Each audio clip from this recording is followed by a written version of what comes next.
Bonjour Jérôme. Bonjour Manu, merci à Decalart d'être venu. Oui, oui.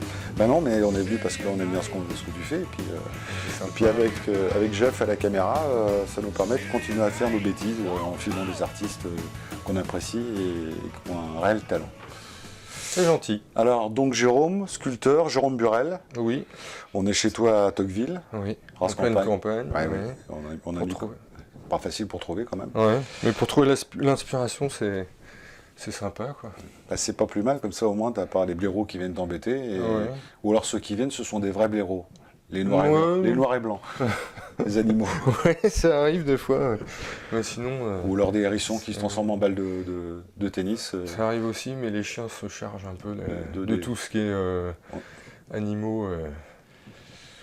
Gentils du coin. Voilà. Alors donc Jérôme, depuis quand es-tu sculpteur et comment cette passion-là t'est venue? Ça fait une dizaine d'années. Ça m'est venu en ouvrant un bouquin sur Henry Moore. Pas Roger Moore, hein. Henry Moore, le sculpteur anglais. Et en fait, je me suis pris de passion pour son travail, quoi. Puis de fil en aiguille, j'ai appris dans d'autres bouquins.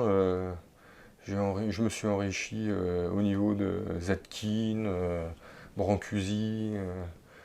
Je me suis fait une petite culture autour de l'art et du bois en général. Ça t'a permis effectivement de continuer à avancer dans ton travail. Mais on parlait de bois, mais donc j'ai cru comprendre que dans ta famille, c'est depuis plusieurs générations qu'on travaille le bois. Ouais, mon grand-père était ébéniste, mon oncle aussi était ébéniste. Et puis quand j'étais minot, je passais mon temps à l'atelier à bricoler et les regarder faire plus que bricoler, quoi. Sculpter, à la varlope. Faire les planches à la varlope, tout le travail à la main, quoi. Sans machine, au ciseau, à la gouge, aux différentes scies. Et puis ça m'a... Je sais pas, c'est comme Obélix, je suis tombé dedans quand j'étais petit. Quand tu étais petit. Et pas uniquement du bois, parce que quand on arrive, on va voir ça tout à l'heure, il n'y a pas que du bois, il y a... Non, quels matériaux sont pris? Il y a de la ferraille un peu, de la pierre. Comme je me suis de plus en plus intéressé à la sculpture, je me suis dit que j'en fais relativement souvent, presque tous les jours. Donc à un moment, le bois, ça me fatigue un peu, donc je vais sur la pierre. La pierre, ça me fatigue un peu, donc je vais sur la ferraille. Sur le béton dernièrement. Et puis en fait, j'essaie d'élargir mes techniques, enfin mes matériaux pour pouvoir travailler tous les jours dessus sans se lasser, quoi. C'est ça, tu changes de support, comme ça te permet aussi de voir des choses nouvelles et puis j'ai vu quelques sculptures qui sont à la galerie Parfum d'été, qui s'appellent des Nomoko. Oui. Pourquoi ce nom? Pourquoi ce nom? C'est une longue histoire. Oui. Nomoko, en fait, c'était, y a le côté un petit peu intellectuel de trouver forcément des noms et tout ça, et c'est pas toujours évident, et puis faut pas que ça soit une obligation non plus, quoi. Il y a des moments où il faut rester un peu léger, quoi. Donc avec toi-même, si mes souvenirs sont bons, c'est pas faux. on cherchait un nom pour les sculptures, et puis je sais pas comment c'est venu, je me rappelle plus trop. Tu m'as dit, alors est-ce que c'est du bois? Je t'ai dit non, c'est du schiste. Et tu m'as dit, ah bah non, mon con. Et puis partant de non, mon con, on a déliré. Et c'est devenu japonisant, c'est-à-dire que voilà. comme c'est devenu Nomoko. Et tout ça sans haine. C'est qu'à le dire. Ni violence. Oui, parce que bon, la lettre est partie, et c'est vrai que non, ça devait rester secret, mais je trouvais que c'était une anecdote intéressante, parce que parfois les artistes donnent des noms à leurs œuvres, et les critiques d'art intellectualisent tout ça. Alors parfois ça peut partir d'une simple blagounette autour d'un café, mais c'est amusant, parce que le Nomoko c'est amusant, et ce type de sculpture, sont des allongés, tu m'avais dit. Ça, ce sont des personnages allongés. Il y en a de toutes les tailles, dans tous les supports, tous les bois. Ouais, c'est un sujet qui revient continuellement, en fait.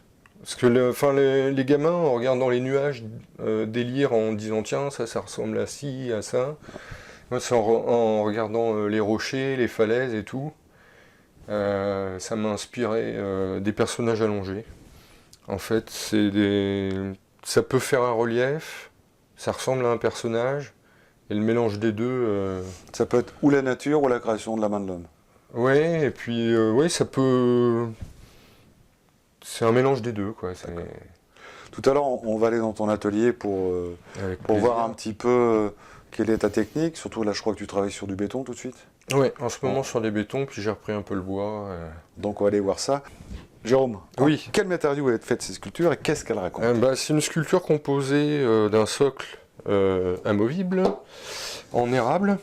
Le corps est en iroko, les dents sont en os de bœuf poli, et le chapeau du sorcier, puisque c'est un sorcier, est en corne d'antilope. D'accord. Et en fait, on parlait de nom tout à l'heure. Je l'ai appelé le sorcier de Margot, parce que en fait, j'avais demandé à ma fille qu'elle lui trouve un nom et elle l'appelait patate pourrie. Donc, elle était petite, elle devait avoir 4-5 ans. Et je lui dis comment est-ce que tu l'appelles? Elle me dit oh, patate pourrie. Donc dans un premier temps, je l'avais présenté comme le sorcier patate pourrie, puis après je me suis dit que le sorcier de Margot, ça serait plus mignon, quoi. Et comme quoi, à chaque fois, on peut trouver un nom étrange à chaque création. Oui, puis on n'est pas obligé de rester dans le sérieux. Dans l'intello sérieux. C'est le propos de Décalart aussi, c'est de raconter des histoires d'artistes, avec des artistes, mais surtout sans prise de tête. Jérôme, on parlait tout à l'heure d'exposition. Oui. Et on te demande salon. Actuellement, tu exposes où? Actuellement, depuis le mois de mars, j'expose au Parfum d'été. Une galerie au Havre. Que je connais bien. Que tu connais bien. Et qui m'a permis déjà de régulièrement changer d'œuvre et de présenter mon travail, très sympathiquement. Et puis je me suis lié d'amitié pour la galeriste et le peintre principal, Manu, et ça m'a permis de travailler différemment, chose que je n'avais jamais faite. C'est que je me suis très intéressé à ton travail, ça m'a passionné, et je suis parti sur... j'ai déliré sur toi. Ah oui, je confirme. J'avais déjà la grosse tête, sur effectivement. Le surréalisme, j'ai fait un portrait qui était à la galerie, un portrait de Manu au pinceau, et quelques sculptures te concernant, il y en a 9 en tout. Donc c'était intéressant, c'était un boulot, c'était une nouvelle façon de travailler. Ce qui était assez amusant d'ailleurs, c'est que mon travail a inspiré tes sculptures, et tes sculptures m'ont inspiré des tableaux. Il y en a oui, excellent. On a pu faire ensemble, voyez-vous, faire ensemble un travail, une réunion de malfaiteurs. Il y en a un qui fait la promo de l'un et de l'autre. Voilà. Ceci dit, ça se vend pas plus, mais on est quand même vachement content. D'ailleurs, à ce propos, on m'a demandé de refaire un tableau avec un gardien de bulle. D'accord. Donc, la maquette est en cours, mais c'est vrai que d'un autre côté, quand deux artistes peuvent exposer ensemble et de façon complémentaire, c'est pas plus mal. Souvent, les artistes se font plus ou moins la gueule. Et là, c'est pas le propos de la galerie. L'ego démesuré. Et même si on peut avoir un ego démesuré, ça n'empêche pas de faire un boulot sérieux. Et surtout de rester sympa. Et c'est vrai qu'Armel, au niveau de la galerie, quand tu es venu, il y a aussi ce côté d'aider les artistes. Et puis bon, sur notre approche, c'était beaucoup plus facile pour nous d'exposer des sculptures de ce type, parce que c'était complémentaire avec mon travail, que de prendre effectivement un peintre qui a demeure en permanence, même si parfois ça arrive aussi que quelques artistes exposent ici, régulièrement, mais le mélange des genres, c'est pas toujours bien vu. Donc, mais là, ça marchait bien. En plus, c'est vrai que pouvoir régulièrement changer tes sculptures, ça permet d'avoir un souffle nouveau régulièrement, même si c'est le même artiste. C'est ce qui est intéressant. C'est motivant aussi parce que j'arrivais avant qu'Armel me propose d'exposer durant le mois de février. J'étais plus trop motivé, quoi, parce que des sculptures, j'en ai j'en ai peut-être une trentaine, une quarantaine, voire même plus, un peu partout. Et en fait, j'arrivais un petit peu pas en fin de course, mais j'allais plus m'orienter vers la coutellerie que je faisais il y a quelques temps. Oui, avec des pièces. Avec des pièces sculptées aussi. Comme celle-ci, si je m'abuse. Alors, effectivement, ce genre de travail, on est plus proche c'est de la coutellerie, mais c'est aussi un travail d'art, parce que tu as bossé surtout. C'est plus artisanat d'art, on va dire. Alors, faut pas jouer avec la lame. J'ai déjà essayé une fois. je me suis rasé le bras gauche et ça pique quand ça repousse, hein, je le confirme. Donc, effectivement, il y a beaucoup de... Et d'ailleurs, à la galerie, il y a quelques sculptures. Oui. L'âge de pierre, l'âge de bronze Oui. et l'âge de fer, Oui. qui représentent des mains avec chacune un couteau dans la paume. Ce qui est un sujet tout à fait original et puis traité avec une certaine élégance, dirons-nous, puisque c'est pas toujours facile de présenter des armes ou des couteaux sans que ça tombe dans le guerrier ou dans le sanguinaire. Et dans le sanguinaire, on est d'accord.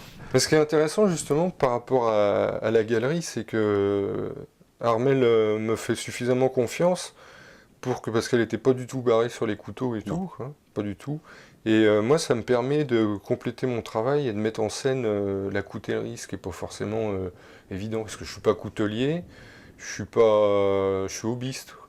Et c'est un projet d'il y a 2-3 ans de présenter des couteaux sous forme de sculpture. Donc les couteaux sont inutilisables parce que ils font partie intégrante de la sculpture, mais comme c'est un travail qui me plaît tout autant que la sculpture, la coutellerie, enfin c'est une passion aussi, depuis que je suis tout petit, et aussi grâce ou à cause de mon grand-père, ça serait plutôt grâce, et c'est intéressant de pouvoir lier les deux, quoi. C'est vrai que tu as aussi besoin de beaucoup de couteaux quand tu fais de la sculpture. Pas les mêmes pièces. Pas les mêmes pièces. Les gauges sont des instruments. Oui, c'est coupant. Et puis moi, ça me permet aussi de faire mes outils. Mes gouges, plutôt que d'en acheter, j'ai appris à les faire. Et ça complète un petit peu ça complète mon travail. Voilà, on va aller dans ton atelier. Oui, avec plaisir. Et Jeff. Il est en train de mourir.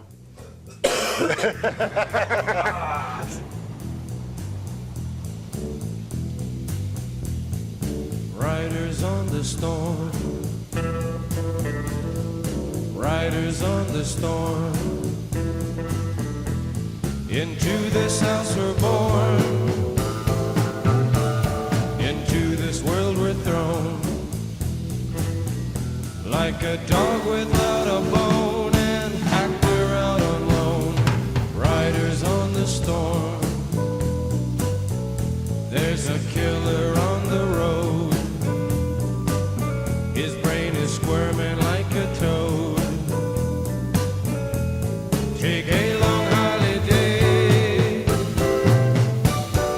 let your children play. If you give this man a ride, sweet family will die. Killer on the road, yeah.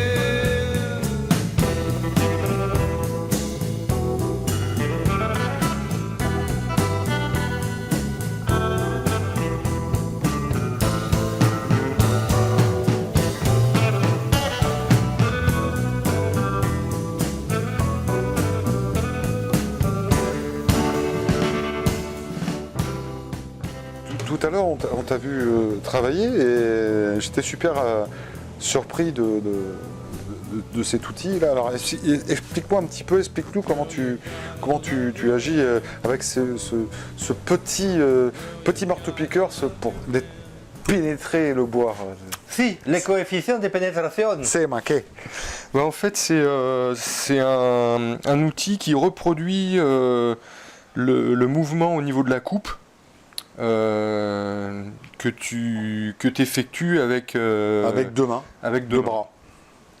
Ce qui est intéressant, donc ça percute et ça dégage les copeaux. Ce qui est intéressant avec cet outil-là, c'est que j'adapte toutes sortes de gouges dessus en dévissant là. Et ça te permet effectivement de travailler sur de travailler pour aller dans des recoins sombres ou pas, faire des rainures, enfin tout ce que... C'est-à-dire que ça te permet d'avoir tous les actes et toutes les attitudes d'un sculpteur, mais effectivement en compensant le fait que tu ne peux le faire que d'une seule main. Donc là, effectivement, tu peux travailler toujours en profondeur et en finesse avec un outil qui va compenser cette gêne. Oui, en profondeur. C'est cela même. Si, mais là c'est un monsieur. Ah oui, c'est vrai que... C'est pas possible. Bon, t'as rien contre, mais bon, pas là. Hein, c'est pas possible. Et ça, c'est... Et ce qui est intéressant justement, là où je voulais en venir, c'est que tu peux adapter des gradines aussi pour Moi, quand je travaille. j'appelle ça une fourchette, mais enfin bon, ça pourrait.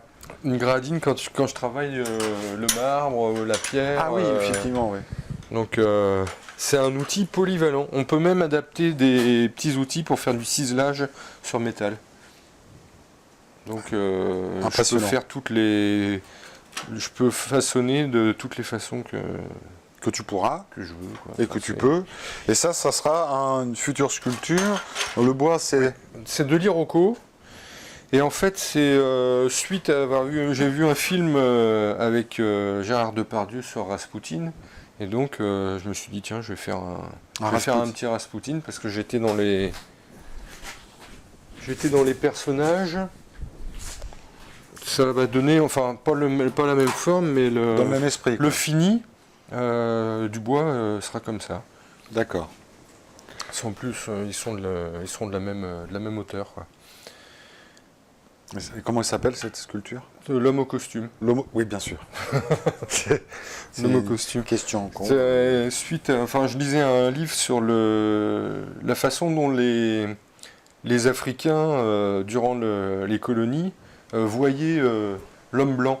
Et donc ils faisaient des sculptures, ils ont fait des sculptures d'Européens avec des costumes et tout ça. Et en fait, c'est une vue tribale C'est une vue tribale d'un Européen. Oui. Ah oui, effectivement, la symbolique est partout. Hein. L'homme au costume. Bon, bah Jérôme, merci de nous avoir reçus. Merci. Je pense que nous, on a appris plein de choses et puis on était très content de t'avoir rencontré chez toi, dans ton atelier, dans ta maison. C'était sympa. Et en compagnie de tes chiens aussi qui sont en train de bouffer mon chapeau. Et, Cannelle. Viens, tu viens, hein, tu viens, viens le chien, hein. Il est gentil le chien, hein. Il est content, papa il a fini, Une belle sculpture aussi, ça. Hein, oui. Magnifique. Mais elle n'est pas à vendre. Elle est pas à vendre. Par contre, il faut une petite reprise au niveau de la tête, il y a une bosse là. Oui. Non, c'est bon. Je vais essayer avec Bon bah, allez, au revoir.